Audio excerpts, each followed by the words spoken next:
All right. Hey, everybody. Thanks for making your way out of lunch and joining us for the first Policy Talk session here at the 2023 Resource Recycling Conference. I'm Dan Leaf, Editorial Director of Resource Recycling. You'll hear more from me a lot in the next few days, so I apologize in advance. But what I don't apologize for is the Eunomia Policy Talks series that we're so happy to be working with Eunomia with again this year. We did it last year in Austin, and it was a great success, really digging into the intricacies of recycling policy, which, as you in the industry know, there's a lot to keep track of, and a lot that I know I'm looking to learn from some of these conversations. And leading it for Eunomia is their head of the Americas, Ms. Sarah Edwards, and I am pleased to hand it on over to her. Thank you, everybody, and yeah, thank you, Dan, and the resource recycling team. They've been amazing to work with and put this on, and it's looking amazing. So this is the first of 7 sessions that we've got over the next 3 days, and Stan said really delving into specific elements of policy.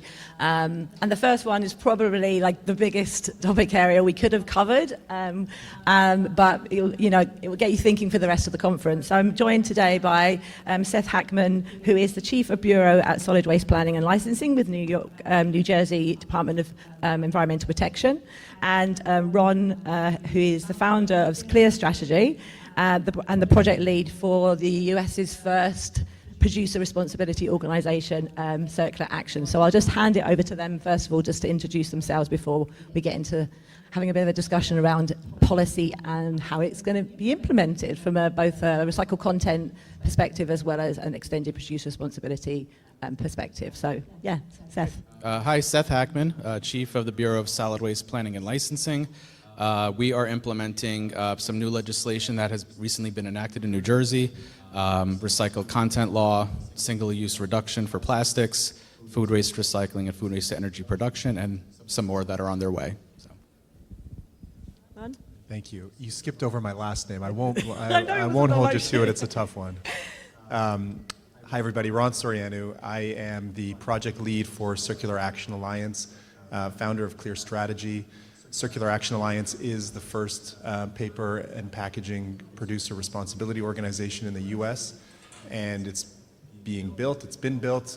It's being stood up to comply with the 4 states that have currently passed EPR legislation, and I'll be happy to talk more about all the work that has gone into where we are today.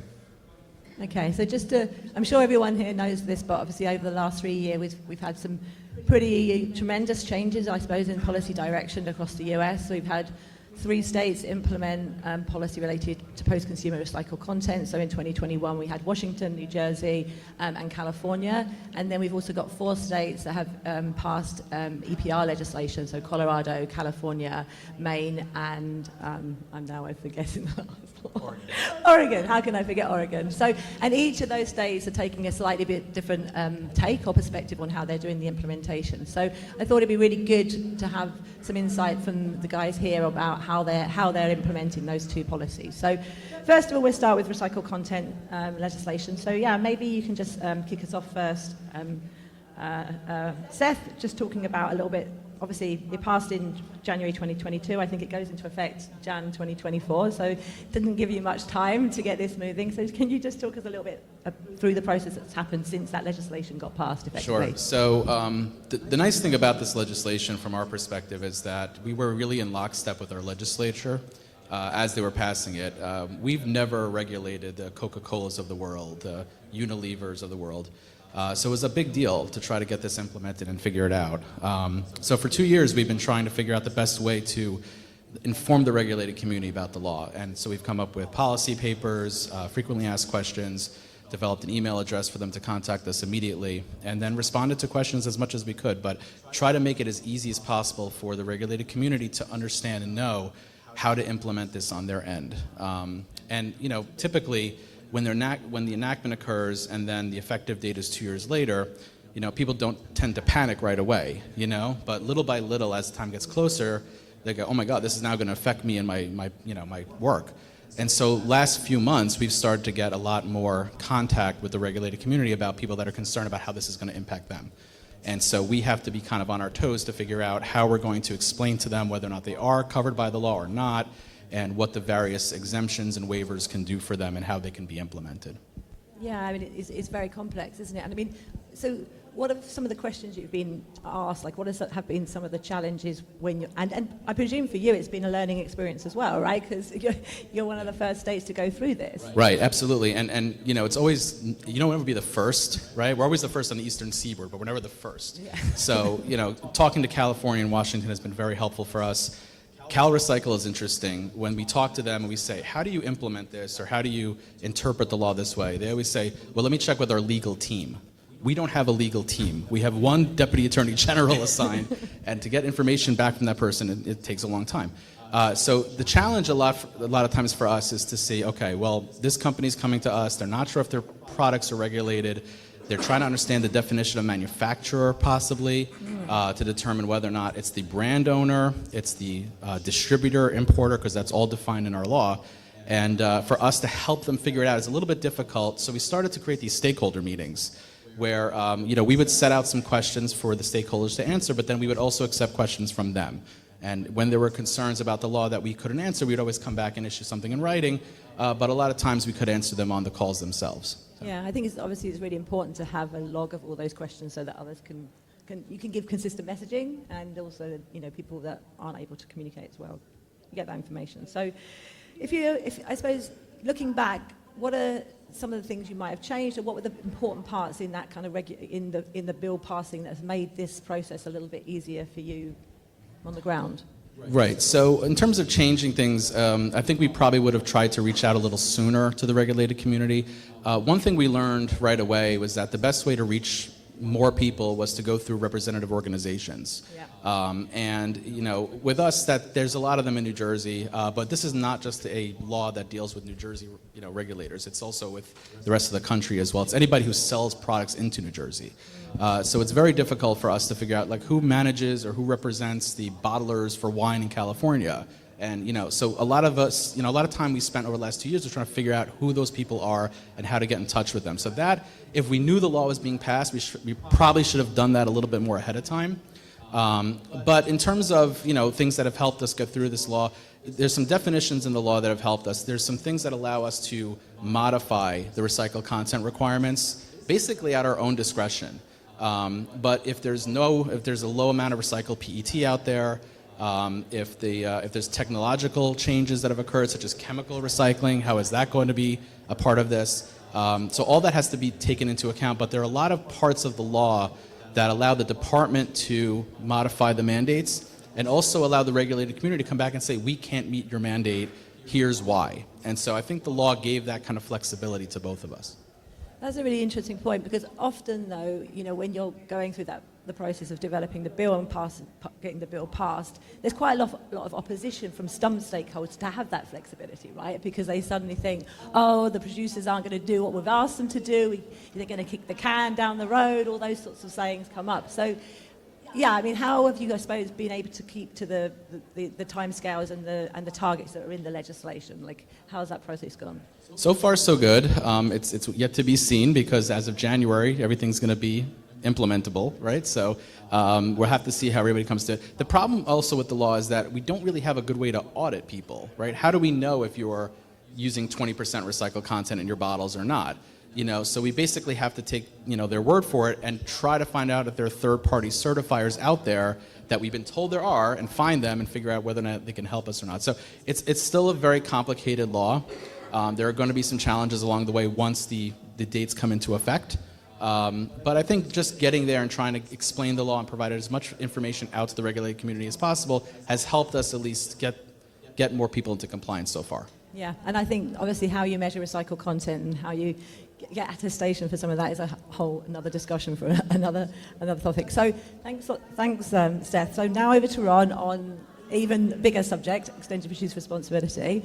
So your team are obviously working across the 4 states that have implemented EPR, and hopefully there's a lot of state regulators and legislators here, so hopefully we'll get some more states. But yeah, can you discuss some of the groundwork and considerations that have to be addressed before kind of starting to think about EPR and how it's enacted?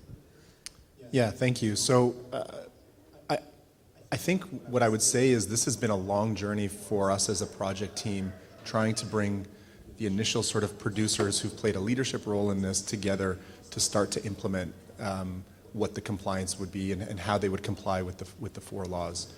And one of the challenges has been, these laws require a producer responsibility organization to be set up. So how do we bring everybody, all of the producers together so that their compliance can be managed through this organization?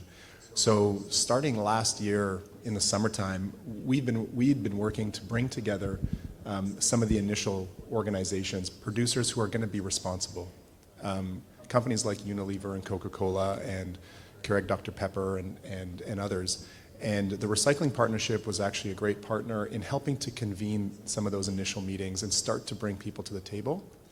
And it was sort of a bit of a slow start in sort of just trying to understand, given the newness of this, given the fact that it's never been done in the United States, how can we compare and contrast with laws that have passed in Canada, laws that have passed in Europe? What are some of the costs looking like? How does implementation sort of look like? How do the operations work? It's quite a complex undertaking. And so there was a lot of education that sort of took place. But it was clear from those first couple of meetings that these organizations that came together were really here to play that leadership role and invest in the way that's required to invest so that we can stand up an organization. And the really important fact is these laws are, the timelines for these laws, particularly the four that have passed, Colorado, California, Oregon, and Maine, are aggressive. And to be able to implement these laws and be compliant with these laws, we actually had to start taking action and making decisions, assuming that we would be working in those states. And so what I mean is making tremendous investments to be able to start to sort of bring this together, build the infrastructure. And I mean everything from, filing for a 501c3 to getting an email address to getting a bank account to all of those basic, things that are required, to also putting together the right technical experts who understand how reverse supply chains work and how do we build the financials around that. So there's a whole range of work that's happened since last year, and so it's sort of felt like it's been quiet to the outside world, but I would say there's been a lot of work happening internally just to get those building blocks going. And then we formally formed the board, and we earlier this year, and started to make the decisions that we needed to make to be able to apply in Colorado. We were successful in Colorado, but it was tight. I mean, had we not made those decisions when we made them, there was a good chance that we wouldn't be where we are today. So kudos to those companies who are on the board, who played that leadership role, and stepped up to make some of those decisions. I think it obviously is very challenging as well, because some of these states are also going through the rulemaking process. So there are elements that could potentially change that your organisation is going to have to be really flexible to. It's just interesting. And every state's different, and every state has a different process. It's very interesting, and I would say it's unique. And what's happening in the United States is unique compared to Canada or Europe in many respects. The great opportunity is that it's a white space. So we can take a step back and design a PRO, and we can design a compliance organization specifically for the laws that are passing. And that is scalable should other states decide to pass some of these laws. And one of the interesting things is the rulemaking process in a number of these states, which allows for the opportunity to inform some of the regulation, to inform the implementation, which is unique. And so one of the things that we've been sort of thinking a lot about is what are the needs of these organizations in the US today? What are they going to be in a few years from now? And where ultimately is everybody going to be going? Because what we set up today is going to have it's going to be around for a while, right? These laws aren't going to change over a short period of time. So we really have to be thoughtful about what the long game is here and how we want to get there. But the rulemaking is, again, the timelines are extremely aggressive. The requirements and the detail that's being asked for in them are very nuanced and complex. Whereas in other jurisdictions like Canada or Europe, those elements are defined already. They're not done in collaboration with, or they're not seeking further consultation. Once the law is passed, you can sort of go and implement that law. This rulemaking process is sort of a middle layer of work and understanding and shaping that needs to happen. Yeah, I think you're right. Looking to Canada and Europe, a lot of that legislation is very outcome based, I suppose, and those outcomes are generally based around targets. So this is what we'd like you to do: produce responsibility organisation and your organisational members. We want you to meet these targets. We want you to work with these stakeholders. We want you to cover this amount of the cost of the services, and then pretty much let the guys and girls go and work out how that's done most cost efficiently, but obviously with those outcomes in mind. So I think we've been obviously talking a little bit around what's important within the bill and the legislation that helps your organisation and other pros potentially that we might get in the US, like do a good job once you get into implementation. So what is kind of one of the critical points, I suppose, of what you need within that policy to help you get the best results? It's a great question. I think one of the things that I would say first off is Circular Action Alliance is a compliance organization. So once we don't take a point of view on policy. Some of the organizations that form the board are, would obviously advocate through their associations and otherwise. But I sort of see this dotted line, and then we skip over into what is now compliance. So once laws have passed, how do we comply and how do we just execute and operationalize? And that's where CAA plays the role. And so when it comes to some of the legislation, a couple of things that I would say on that are, I think harmonization is important in the sense that, given the fact that producers are going to be, many of them are sort of selling products into a number of different states, either regionally or nationally, how do you ensure that you can have some kind of consistency for implementation? That's really important. And what that looks like, is up for some discussion. But I think at the highest level, that kind of harmonization would go a long way, because ultimately everyone is trying to get to the same outcomes. And so how we get there, I think we should strive to be as efficient, as effective as we can. Yeah, good point.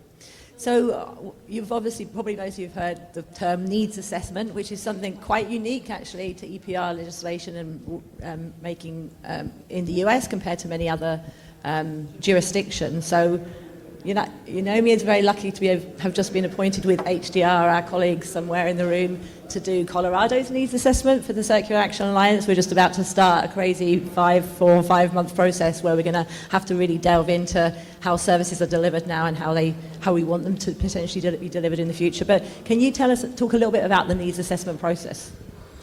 Yeah, so the needs assessment process is interesting and unique. It's really, what it really is about is how do we understand the infrastructure that exists today in a particular state. So Colorado is a good example, and how, where are the gaps in infrastructure? Where are the gaps in a whole host of different areas within sort of collection and post-collection throughout the entire system? And once we have a good view of what that looks like, then we can go and understand where the investments are needed, and how do you actually meet your obligations in the law given the infrastructure gaps that might exist today. And so it's really trying to combine the infrastructure that's on the ground with the desire that's now been written into law, or the obligation that's now been written into law.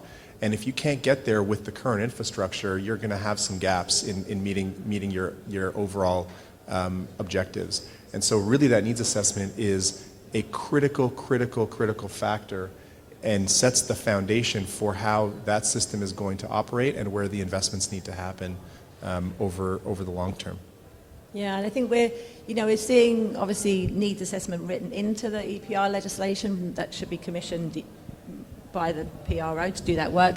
But then also some states are doing some kind of pre-needs assessment, I suppose, to enable the policy to be taken forward. So having states like Washington, for instance, have done some early analysis to understand some of their current performance and some of the current infrastructure, which can help inform the policy process as well. So clearly the PRO, when it gets on board and on the ground, are going to have to know the kind of real detailed understanding of how services are currently delivered, because ultimately their members are going to have to cover those costs. So they're going to need to know how that's, but they're also going to need to know how they, what infrastructure is needed so that they can then build on that and to meet, increased recycling targets and things like that.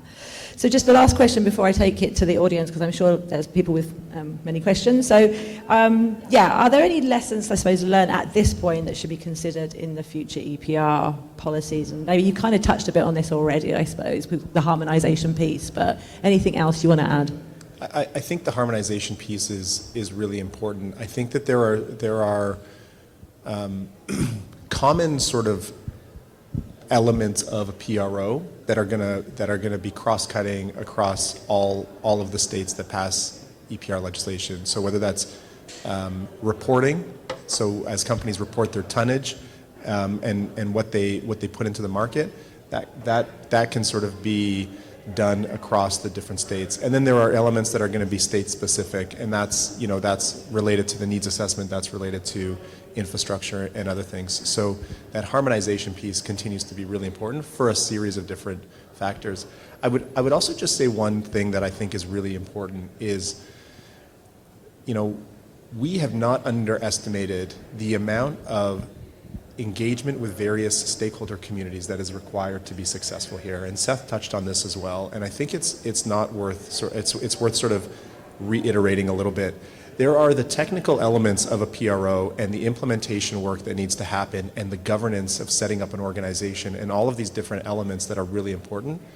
There's also a lot of acceptance that needs to be had and producers that need to come along, as well as municipalities, as well as MRF operators, as well as a whole host of different stakeholders. And so the level of engagement that we are looking to have with all of those stakeholders is high. We are really interested in continuing to have those dialogues. We've set up webinars, and we're starting to sort of do that on a more regular basis, state by state as well as nationally. And so that level of engagement, I think, is really important. And I think a lot will come out in those conversations about a better understanding of how these laws are being enacted, how they're being, how the compliance is going to work with them, and then ultimately getting to a more nuanced or a more refined answer of what is it that we need, or what is impeding our ability to operate at the most efficient level. And so that continued conversation, I think, is really critical throughout the next few years, for sure.